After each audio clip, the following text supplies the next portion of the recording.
Okay बच्चों, तो basic electrical engineering 2024 pattern SPPU का दिसंबर 2024 का पेपर में सॉल्व करके देता हूँ। तो रूल्स ऐसे है, all questions are compulsory. 5 question है क्वेश्चन पेपर में, सारे कंपलसरी है।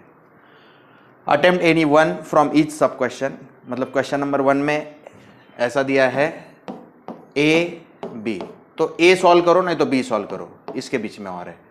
क्वेश्चन नंबर 2 में ए दिया है बी दिया है, ए सॉल्व करो या बी सॉल्व करो। Of course question number 1 is from unit 1, question number 2 from unit 2, question number 3 for unit 3, question number 4 from unit 4, question number 5 from unit 5। Neat diagram must be drawn wherever necessary, figures to right indicate full marks. जहां जहां figure required है, ऐसा लगता है figure draw ही करनी चाहिए, नहीं तो मार्क्स जाएंगे। एज्यूम सुटेबल और एडिशनल डेटा इफ नेसेसरी, लेकिन एज्यूम किया हुआ डेटा बाजू में मेंशन करना चाहिए कि मैंने ये डेटा एज्यूम किया है। Use of non programmable calculator is allowed, तो ट्यूशन में जो कैलसी मैंने आपको सिखाया वो एग्जाम में अलाउड है यूज करना। तो चालू करते हैं। First question, draw and explain single line diagram for elementary power system and list down any 4 components associated with electrical power system. तो इलेक्ट्रिकल पावर सिस्टम में का ये ब्लॉक डायग्राम है। ब्लॉक डायग्राम एग्जाम में नहीं ड्रॉ करना है, लेकिन ब्लॉक डायग्राम से सिस्टम समझती है, इसलिए मैंने ब्लॉक डायग्राम आपको ड्रॉ करके दिया है। आपको लाइन डायग्राम पूछा है, मतलब ये डायग्राम नहीं, ये लाइन डायग्राम है, ये एग्जाम में ड्रॉ करनी है। तो इलेक्ट्रिकल पावर सिस्टम में सबसे पहले होता है जनरेटिंग स्टेशन। जनरेटिंग स्टेशन, इसमें स्टेप अप ट्रांसफार्मर लगा है, ये 11 किलो वोल्ट्स या 220 केवी, 11 केवी या 220 केवी का होता है। फिर यहां से जाता है very high power, high voltage transmission lines through जाता है। तो ये हाई वोल्टेज ट्रांसमिशन लाइंस 220 केवी संभाल सकती है ये ट्रांसमिशन लाइंस। आगे चल के ये 2 तरह से डिस्ट्रीब्यूट होता है, एक आपके घरों में जो बिजली आती है वो, और एक फैक्ट्रीज में जो आती है वो। तो मैंने 2 सिस्टम बनाए हैं। स्टेप डाउन ट्रांसफार्मर, ये रिसीविंग स्टेशन 1, यहां से ये फीडर्स को जाएगा। फीडर्स मतलब जो ग्राहक है उनकी तरफ। तो फीडर लाइंस जो है वहां से सबस्टेशन 1, यहाँ पे सबस्टेशन 2, सबस्टेशन 3 ऐसे हो सकते हैं, बहुत सारे सबस्टेशन हो सकते हैं। फिर सबस्टेशन 1 में यहाँ पे 33 केवी या 6.6 केवी का ये हो सकता है। यहाँ पे स्टेप डाउन ट्रांसफार्मर है, देखो ना 220 का क्या हो गया, 33 टू 6.6 केवी। अब ये लोड डायरेक्टली इस सबस्टेशन 1 किससे जुड़ा है, bulk load, consumers, factories, industries etcetera, यहाँ पे जुड़ा हुआ है। एक और जो है रिसीविंग स्टेशन 2, यहाँ पे स्टेप डाउन ट्रांसफार्मर 220 केवी का किस में कन्वर्ट कर दिया, 33 केवी या 6.6 केवी, इसके बीच में ये वेरी करता है। तो सबस्टेशन 2 में स्टेप डाउन ट्रांसफार्मर, ये यहाँ पे डीपी लगा है, डिस्ट्रीब्यूशन स्टेशन, ये अलग अलग घरों में जाएगा। देखो ना, इसमें एंटर कर रहा है कितना, 6.6 केवी, ये 230 वोल्ट्स या 400 वोल्ट्स, इंडिया में तो 230 वोल्ट्स है, ठीक है। और service mains to consumer, light load वाले। तो ये डिस्ट्रीब्यूशन डायग्राम इस तरह से होता है। एग्जाम में लाइन डायग्राम पूछा है, तो लाइन डायग्राम ऐसे होगा। सबसे पहले जनरेटिंग स्टेशन, यहां पे कितना होगा, स्टेप अप ट्रांसफार्मर से 11 केवी टू 220 केवी। देखो ये सिस्टम यहां पे है, देखो 11 केवी टू 220 केवी जनरेटिंग स्टेशन से यहां तक। उसके बाद में next high voltage primary transmission lines. High voltage primary transmission line block diagram में ऐसे दिखाई, देखो हाई वोल्टेज ट्रांसमिशन लाइंस। उसके बाद में नेक्स्ट यहां पे रिसीविंग स्टेशन होगा, स्टेप डाउन ट्रांसफार्मर, जो कि 220 केवी टू 33 केवी तक स्टेप डाउन करता है। तो देखो स्टेप डाउन ट्रांसफार्मर लगे हुए हैं, तो ये सेकेंड वाला जो है ना। फिर receiving station 1, receiving station 2, receiving station 3, receiving station 4, ऐसे बहुत सारे स्टेशन हो सकते हैं। मैंने ड्रॉ 2 ही किए हैं। यहाँ पे सबस्टेशंस, रिसीविंग स्टेशन में सबस्टेशंस होंगे, सबस्टेशन 1, सबस्टेशन 2, सबस्टेशन 3। यहाँ पे कितना है step down transformer, 33 kV to 6.6 kV, देखो वही यहाँ पे लिखा है। अब फीडर आएगा, फीडर के बाद में step down transformer 33 kV to 6.6 kV. ये कहाँ जा सकता है, to large loads like factories, industries etcetera, या फिर सबस्टेशन प्राइमरी डिस्ट्रीब्यूशन सेंटर, यहाँ पे जा सकता है। फिर फीडर से कहा जाएगा डिस्ट्रीब्यूशन ट्रांसफार्मर 6.6 केवी, 440 वोल्ट या 230 वोल्ट, जो कि कंज्यूमर होम्स के लिए ये सप्लाई जाएगा। ये भी डिस्ट्रीब्यूशन स्टेशन है। फिर आगे चल के consumer, servicemans, secondary distribution, distributors etcetera. तो this is line diagram of power transmission system. समझ में आ गया सबको। इसके कोई 4 कंपोनेंट्स एक्सप्लेन करने को बोला है, तो 4 कंपोनेंट मैं एक्सप्लेन करता हूं। Generating system, generating system it is the place where electricity is produce. कैसे प्रोड्यूस होगी? Power is generated using turbines driven by water, turbines driven by water, इसको हाइड्रो पावर प्लांट कहते हैं, for steam, wind etcetera. Transformers क्या होता है? It changes the voltage level of electricity. Step up transformer क्या करता है? Increases voltage of transmission. Step down transformer क्या कहता है? Reduces voltage for safe use. Transmission lines क्या होता है? Transmission line, these carry electricity over long distance. High voltage is used to reduce power loss. Next क्या है? Next है distribution system. Distribution system में क्या होता है? It supplies electricity to homes, shops and industries. It delivers power at safe voltage levels to the consumer. अब सवाल ऐसा है, सर एग्जाम में 6 मार्क्स को है तो कितना लिखूं? तो ये ड्राइंग मत बनाओ एग्जाम में। आप एग्जाम में only draw this drawing, this is line diagram, and after that explain this 4 points. चलो, derive the expression for conversion of delta connected resistive network into equivalent star connected resistive network. तो delta का conversion किस में करना है? मेरे को star में करना है। तो मैं डेरिवेशन स्टार्ट करता हूं।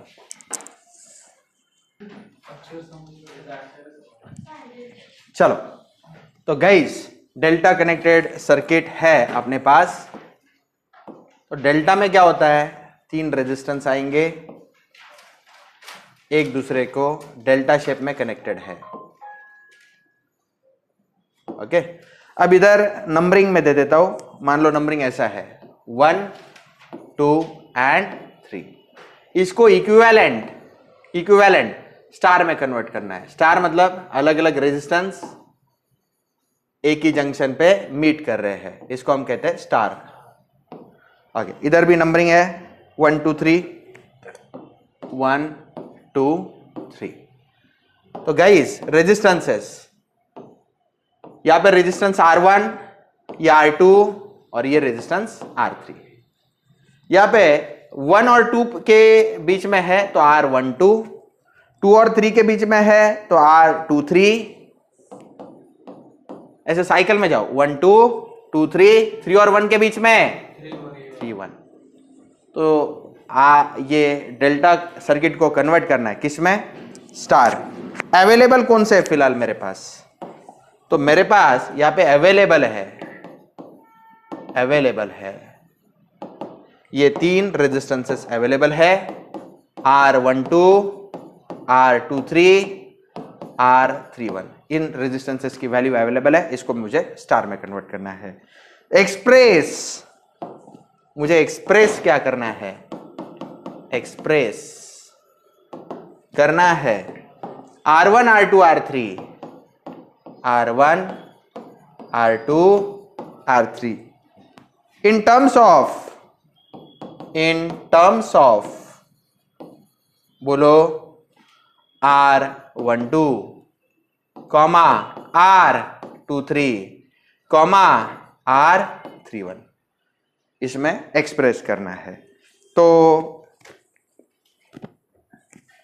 सबसे पहले स्टार्ट करते हैं स्टेप 1 से। Step 1 equivalent resistance between terminal 1 and 2। Equivalent resistance between terminal 1 and 2। तो गाइस इसके लिए देखो मैं पिंक पेन यूज कर रहा हूं, तो यहां से देखो 1 और 2 के बीच में देखो, यहां पे भी 1 और 2 के बीच में देखो आप। ओके, तो 1 और 2 के बीच में यहां से देखा तो देखो ये R31 और R23 पैरेलल एक दूसरे के साथ सीरीज में है। तो R31 और R23 एक दूसरे के साथ सीरीज में है। 1-2 जंक्शन है ना, तो R12 उनके साथ कैसा है? पैरेलल में है। R12 उनके साथ कैसा है? पैरेलल में है। R12 is in parallel with them. R12 is in parallel with R31 and R23. R31 and R23. And this is equivalent to, यहां से अगर देखोगे ये सीरीज में ही है, ओके तो R1 प्लस क्या लिखना चाहिए R2। अब देखो दो रेजिस्टेंस अगर पैरेलल में है, दो रेजिस्टेंस अगर पैरेलल में, मतलब कैसे, मैं एग्जांपल देता हूं, मान लो ये R1 है, ये R2 है, ये दोनों पैरेलल में है, तो आपको पैरेलल का लॉजिक पता है, इक्विवेलेंट क्या होता है, it is 1/R1 plus 1/R2। तो आप क्या करते हैं, R1 यहां पे मल्टीप्लाई करो, R1 divided by R1 into R2, this is 1/R equivalent. तो रेसिप्रोकल अगर लेंगे तो R इक्विवेलेंट क्या आएगा, R1 इंटू R2, या फिर इसको यहाँ पे लेके जाओ, इसको नीचे डिवाइड करो, नीचे R2 प्लस R1 को क्या लिख सकते हैं, R1 प्लस R2। तो R इक्विवेलेंट पैरेलल सर्किट का क्या होता है, पहले मल्टीप्लाई करो और फिर ऐड करो। तो विसी लॉजिक में देखो भाई ये दोनों पैरेलल में है, तो पहले मल्टीप्लाई करो, R12 इंटू क्या करो, R31 plus R23 divided by, अब ऐड करो, R12 plus R31 plus R23 and this is equivalent to what, R1 plus R2। Correct है गाइस। अब R12 into R31 plus R12 into R23 divided by R12 sequence में लिखता हूं, फिर R23 plus R31 and this is equivalent to R1 plus R2। Let me call this as equation number 1। Now guys this is between 1 and 2.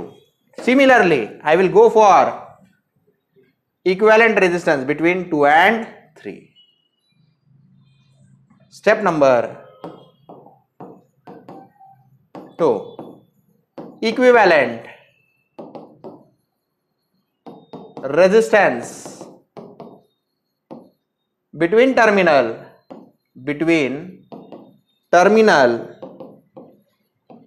2 and 3। तो 2 and 3 यहां से देखना, यहां से देखो, और यहां पे 2 and 3 में यहां से देखो, तो वही यहां से देखा R23 जो है इन दोनों के साथ क्या है, पैरेलल में है। तो मैं यहां पे लिखता हूं R23, दिखाई दे रहा है clearly, R23 is in parallel with what, ये दोनों तो सीरीज में आएंगे, R31 and R12, R31 and R12, R31 and R12। This is equivalent to, यहां से अगर देखोगे R2 और R3 सीरीज में, तो R2 plus R3। Okay now guys ये दोनों पैरेलल में, तो सबसे पहले क्या करो, मल्टीप्लाई करो, R23 into R31 plus R12 divided by, नीचे ऐड करो R23 प्लस, बोलो R31 plus R12 and this is equivalent to R2 plus R3। Correct है। अब मल्टीप्लाई करेंगे R23 into R31 and next R23 into R12 into R23 लिख सकते हैं। और इसका सीक्वेंस उल्टा पुल्टा किया तो भी चलेगा, एडिशन इज कम्यूटेटिव, तो पहले छोटा लिख देता, क्या R12 फिर R23 फिर R31, यहां पे कौन आएगा, R2 plus R3। Call this as equation number 2। Now last step number 3, equivalent resistance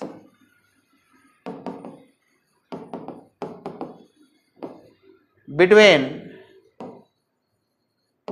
terminal, कौन सा terminal, 3 and 1,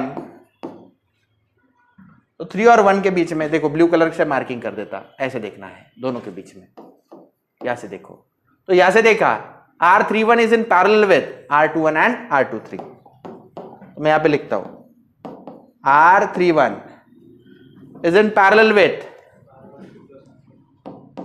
R12 plus R23 and this is again equivalent with R1 and R3, R1 plus R3। Correct है। अब ये तो अगर parallel में है तो कैसे लिखोगे, R31 into R12 plus R23 the whole thing divided by इनका addition R31 plus R12 plus R23 and it is equivalent to R1 plus R3। चलो R31 इंटू R12 R31, किसी ने उल्टा लिखा तो भी चलता है, कोई प्रॉब्लम नहीं। 2 इंटू 3 सेम एज 3 इंटू 2, लेकिन मैं कैसे कर रहा हूं, छोटा पहले बड़ा बाद में, ऐसा। R31 into R23 it is same as R23 into R31, और इधर सीक्वेंस ऐसा रखो, 1 2 पहले लिखो, फिर 2 3, फिर 3 1। This is equivalent to R1 plus R3। Call this as equation number 3rd। Now subtract 2 from 1, subtract 2 from 1, या फिर इक्वेशन 1 माइनस इक्वेशन 2 करो। स्टेप 4 कौन सा स्टेप हो गया भाई, स्टेप 3 हो गया। स्टेप 4 क्या करना है स्टेप 4 में, equation 1 minus equation 2, equation 1 minus equation 2। ऐसा क्यों कर रहे हो सर आप, इक्वेशन 1 माइनस इक्वेशन 2 किया तो देखो ये साइड देखो, R1 R2 है, माइनस R2 R3 किया तो R2 R2 क्या हो जाएगा, कैंसल, R2 R2 कैंसल हो जाएगा, और सिर्फ क्या बचेगा, R1 माइनस R3 बचेगा। या मैं कर देता हूं, R1 plus R2, sorry R2 plus R3, यहाँ पे R2 plus R3 minus R2 plus, कुछ गड़बड़ हो गया क्या, R1 प्लस R2 माइनस, यहाँ पे कौन है, R2 प्लस R3, और इक्विवेलेंट ये साइड क्या आएगा, दोनों का डिनोमिनेटर क्या बच्चा, सेम, दोनों का डिनोमिनेटर सेम, तो न्यूमरेटर्स का सब्ट्रैक्शन R12 2 3 3 1, R12 2 3 3 1, दोनों का डिनोमिनेटर सेम है तो न्यूमरेटर्स का सब्ट्रैक्शन, न्यूमरेटर में क्या है बच्चा, देखो R12 3 1 1 2 3 1 प्लस क्या है R12 2 3 माइनस ये साइड क्या है 2 3 3 1 1 2 2 3 2 3 3 1 और 1 2 2 3 1 2 2 3 1 2 2 3।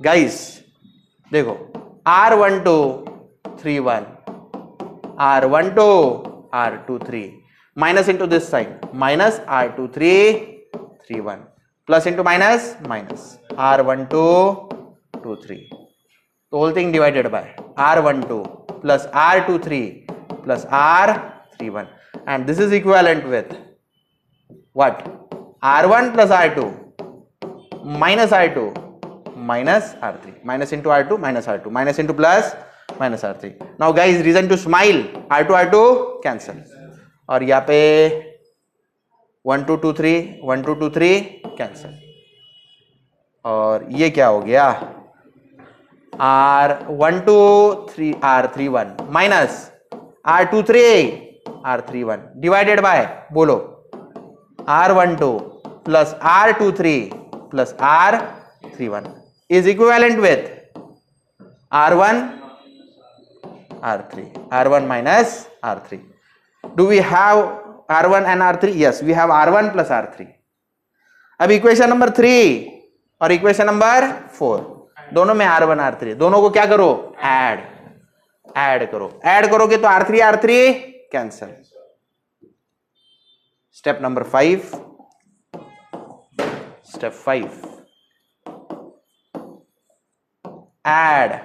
क्या ऐड करो, 3 and 4। तो गाइस 3 and 4 ऐड करेंगे तो देखो इक्वेशन नंबर 3 का डिनोमिनेटर और 4 का डिनोमिनेटर सेम है, तो 3 का डिनोमिनेटर मैं लिख लेता हूं और 4 का लिख लेता हूं। It is R12 plus R23 plus R31। और ऐड करने वाली चीज है, ये देखो, ये ऐड करना है, R12 R31 minus R23 R31, और उसका न्यूमरेटर क्या था थर्ड का, 1 2 3 1 2 3 3 1। क्या बोला? 1 2 3 1 2 3 3 1 R2331। करेक्ट है गाइस? इज इक्विवेलेंट टू, इधर क्या रहेगा ऐड करते वक्त, R1 plus R3 R1 plus R3 plus R1 minus R3। Guys reason to smile, क्या क्या cancel, plus R3 minus R3, और यहाँ पे minus R2331 plus R2R31 cancel. तो आंसर आ गया, क्या आया answer? R1 plus R1 equivalent के ये साइड 2R1 और ये साइड R1231 R1231, दोनों को ऐड करो, ट्वाइस R1231 बरोबर है, divided by R12 R23 R31। Now reason to smile, 2 2 cancel. तो R1 is equivalent to R1231 divided by R12 plus R23 plus R31. So this is my first answer. तो guys ये formula learn करने का trick भी मैंने आपको दिया था, R1 यहां से देख रहे हो R1, तो R12 इंटू क्या है वो, R1 का फॉर्मूला 1 2 इंटू 3 1, 1 2 इंटू 3 1, मतलब 1 के आजू बाजू का मल्टीप्लीकेशन और सब कुछ ऐड कर दो। R1 के लिए ट्रिक क्या दी थी, R1 के लिए 1 2 3 1, देखो 1 के आजू में कौन है 1 2, बाजू में कौन है 3 1, इनका मल्टीप्लाई करो और सारे रेजिस्टेंस क्या कर दो, डेल्टा के ऐड कर दो। सिमिलरली आप डिराइव कर सकते हैं R2 को और R3 को। चलो R2 में डिराइव करके देता, R2 के लिए देखो डिनोमिनेटर तो सेम ही रहेगा, 1 2 R23 R31।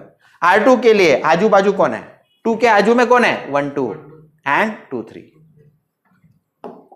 R12 R23, और R3 के लिए डिनोमिनेटर तो आपको पता है, R12 R23 R31। 3 के आजू बाजू में कौन है, 3 के आजू में 2 3 और बाजू में 3 1, R23 R31। तो इस तरह से बच्चों ये डेरिवेशन खत्म हुआ। एग्जाम में ये फिक्स आता है, स्टार टू डेल्टा आता है या डेल्टा टू स्टार आता है। इस एग्जाम में क्या आया हुआ है, डेल्टा टू स्टार। तो डेल्टा टू स्टार के ये फाइनल रिजल्ट्स है, ये फाइनल रिजल्ट्स है, रिक्वायर्ड रिजल्ट्स है। ओके, क्वेश्चन नंबर 1A का ऑप्शन में है क्वेश्चन नंबर 1B। तो क्वेश्चन नंबर 1B दिसंबर 2024 में क्या पूछा गया है, दिसंबर 2024 में क्या पूछा गया है, अटेम्प्ट एनी वन, बी में भी एनी वन है। चलो, state meaning of unilateral and bilateral से। अच्छा ओके बच्चों, क्वेश्चन नंबर 1A में अटेम्प्ट एनी वन है, मतलब क्वेश्चन नंबर 1 का ए का पहला या दूसरा अटेम्प्ट करो, क्वेश्चन नंबर 1B का पहला या दूसरा अटेम्प्ट करो, ऐसा क्वेश्चन है। ठीक है, शुरुआत में कुछ और बोला होगा तो इग्नोर करना, यानी क्वेश्चन नंबर 1B का पहला सॉल्व करो या फिर दूसरा सॉल्व करो, ऐसा है क्वेश्चन। चलो पहला सॉल्व करते हैं। State meaning of unilateral and bilateral network. तो भाई यूनिलैटरल और बायलैटरल, तो बायलैटरल का डेफिनेशन पहले लिखा है मैंने। बायलैटरल नेटवर्क क्या रहता है, a circuit whose characteristics behaviour is same irrespective of direction of current through various elements of it is called bilateral network. मतलब ये वायर इधर और ये वायर उधर डाला तो भी वैसे ही बिहेव करेगा, वो वायर इधर और ये वायर इधर डाला तो भी वैसे ही बिहेव करेगा। मतलब ट्यूबलाइट है, उसको ऐसे लगाओ या ऐसे उल्टा करके लगाओ फिर भी चलेगा। बल्ब है, वायर को ऐसे प्लग इन करो, ये मोबाइल का चार्जर है, ऐसे करके लगाओ, या ये देखो ऐसा करके लगाओ या ऐसा करके लगाओ, करंट फ्लो होगा। तो इसको कहते हैं हम लोग bilateral network. Example, all wires, cables and windings of machine etcetera are bilateral network या bilateral circuit. Unilateral network, a circuit whose operation behavior is dependent on direction of current. Current किस direction में flow होगा, तो एक ही direction में current, एक particular direction में current flow होगा तो ही ये काम करेगा, नहीं तो काम करेगा नहीं, तो उसको कहते हैं unilateral network. A circuit whose operational behavior is dependent on direction of current through various element is called unilateral network. Example, circuit containing diode. तो डायोड जो है वो हमेशा एक ही डायरेक्शन में करंट फ्लो करना अलाउ करते हैं।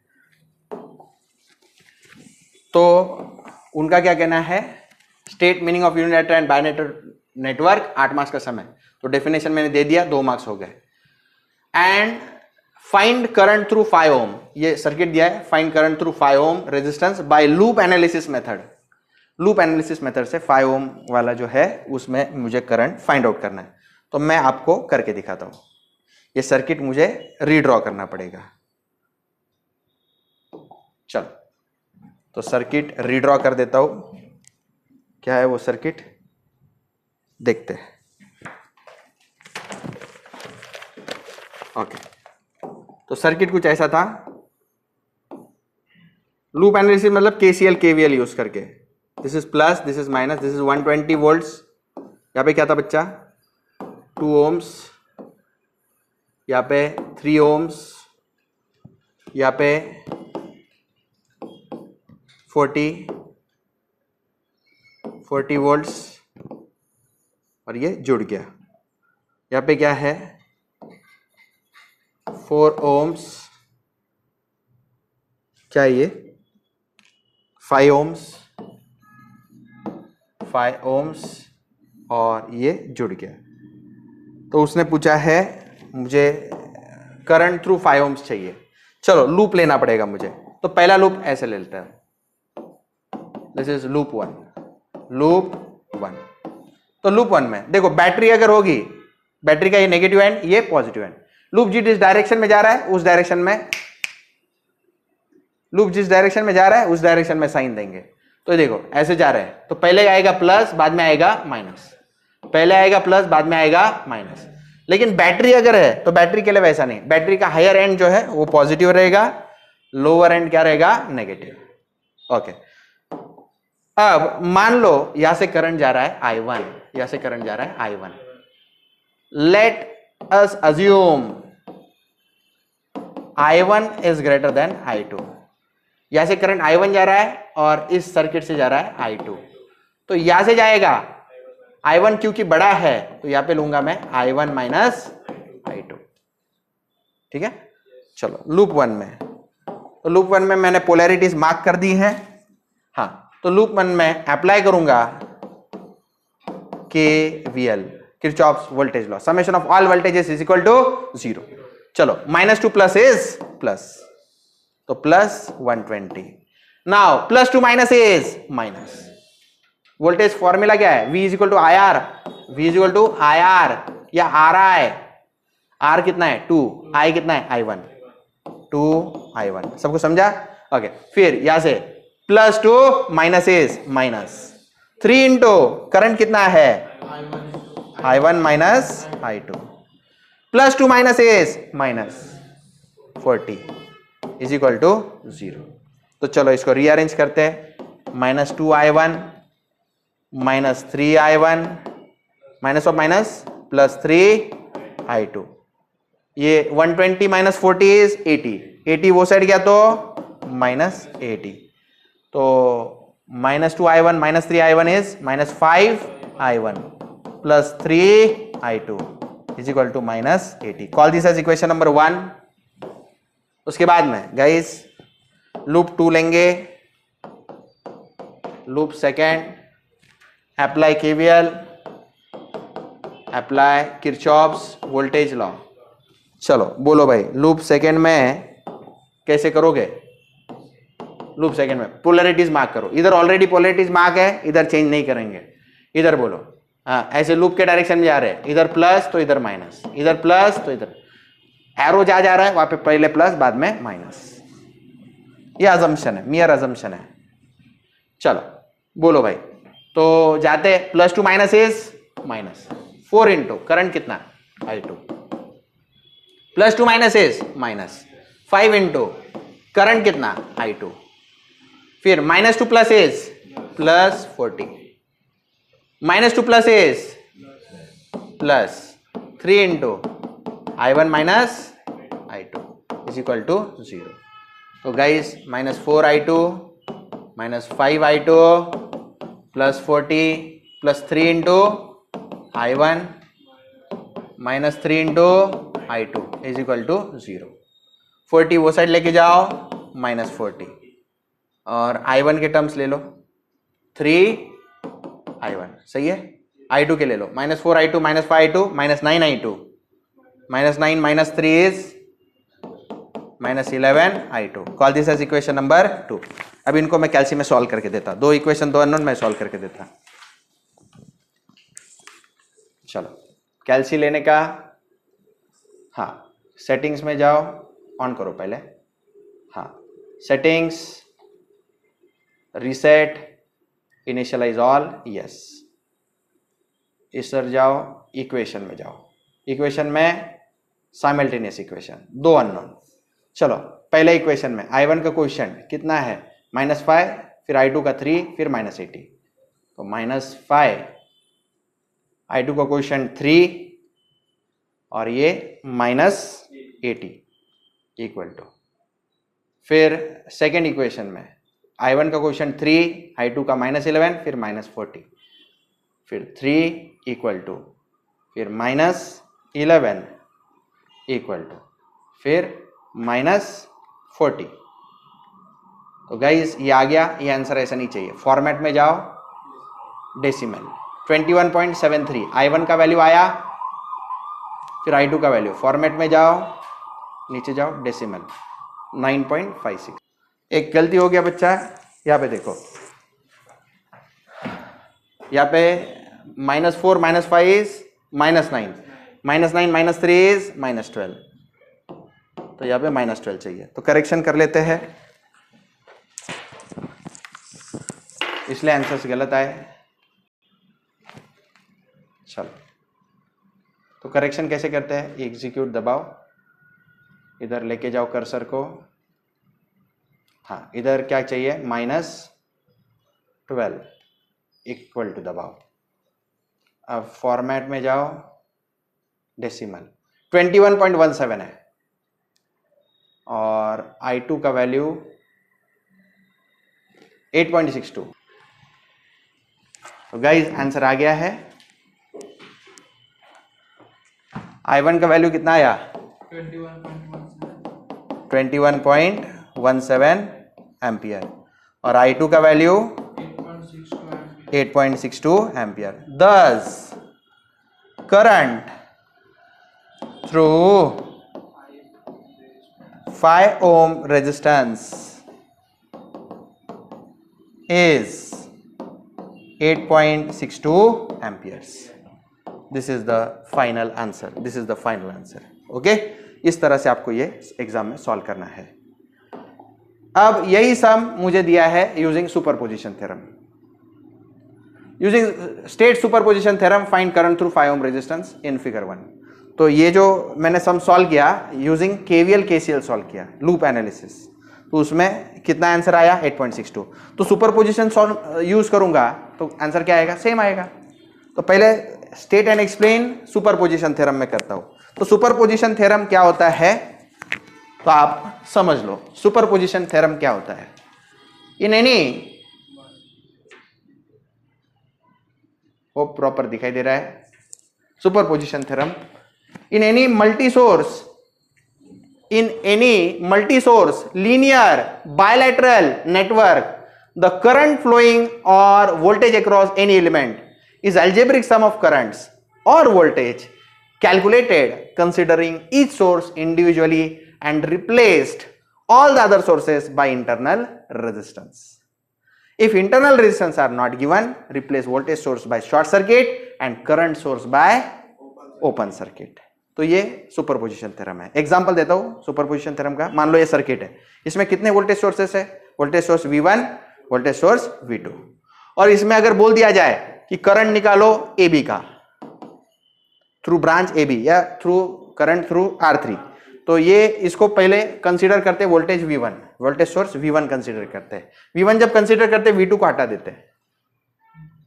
ठीक है, करंट यहां से टोटल करंट भेजते हैं, पार्शियली यहां पे जाएगा I डैश AB. तो R इक्विवेलेंट कैसे होगा? इसमें R2 और R3 दोनों पैरेलल में है और उनके साथ सीरीज में R1 है. टोटल करंट क्या होगा? Voltage V1 divided by R equivalent using current division rule. Current division rule मैंने आपको सिखाया था. दूसरे की थाली में देखो तो IAB निकल रहे हो तो दूसरे की थाली में कौन है? दूसरे की थाली में R2 है. R2 divided by R2 plus R3 into I total. Step 2 में क्या करते हैं? इसमें स्टेप 2 में consider source V2. V2 source consider करेंगे. ड्राइंग फिर से बनाएंगे. इसको क्या बोलेंगे? R1. इसको क्या बोलेंगे? R2. इधर क्या रहेगा? R3. अच्छा, ये I dash AB A to B है, A टू B यानी डाउनवर्ड डायरेक्शन में है. ये याद रखो. यहाँ पे वोल्टेज सोर्स कौन रहेगा? V2 plus minus V2. अब देखो यहां से टोटल करंट जा रहा है ऊपर की तरफ, ये A है, ये कौन है? B है. नीचे जाएगा I डबल डैश AB. तो यहाँ पे पहले क्या निकालना पड़ेगा? R equivalent. R इक्विवेलेंट कब निकले, कैसे निकलेगा? अब R1 और R3 दोनों एक साथ पैरेलल में. R1 is in parallel with R3 and this is again in series with R2. Equivalent resistance. Total current कैसे निकलेगा? V2 divided by R equivalent. फिर using current division rule, current division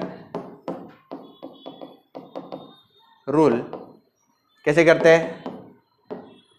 I double dash AB is what? R1. दूसरे की थाली में क्या है? R1 बरोबर, divided by R1 plus R3 into I total.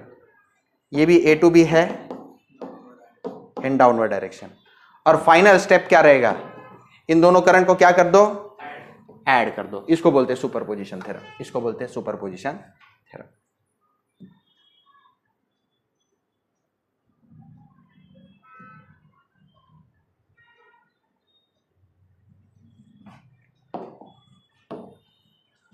Step 3. तो state and explain superposition theorem. सिर्फ स्टेट बोला तो डेफिनेशन लिख के छोड़ दो. स्टेट एंड एक्सप्लेन बोल दिया तो ये एक्सप्लेनेशन भी लिखना. यहाँ पे सिर्फ स्टेट है तो आप सिर्फ डेफिनेशन लिखते तो भी चलता, लेकिन क्योंकि ये लेक्चर चल रहा है तो मैंने एक्सप्लेन भी कर दिया कि क्या होता है. Bye superposition theorem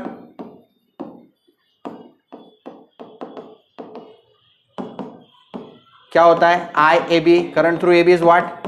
it is addition of I dash AB plus I double dash AB. तो इन दोनों का यह एडिशन होगा और रिजल्टेंट जो होगा वो क्या रहेगा? A टू B रहेगा.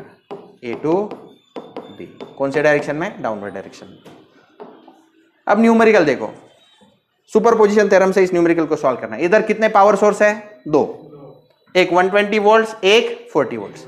तो सबसे पहले कंसीडर सिर्फ क्या करेंगे? 120 वोल्ट. सिर्फ 120 वोल्ट्स कंसीडर किया.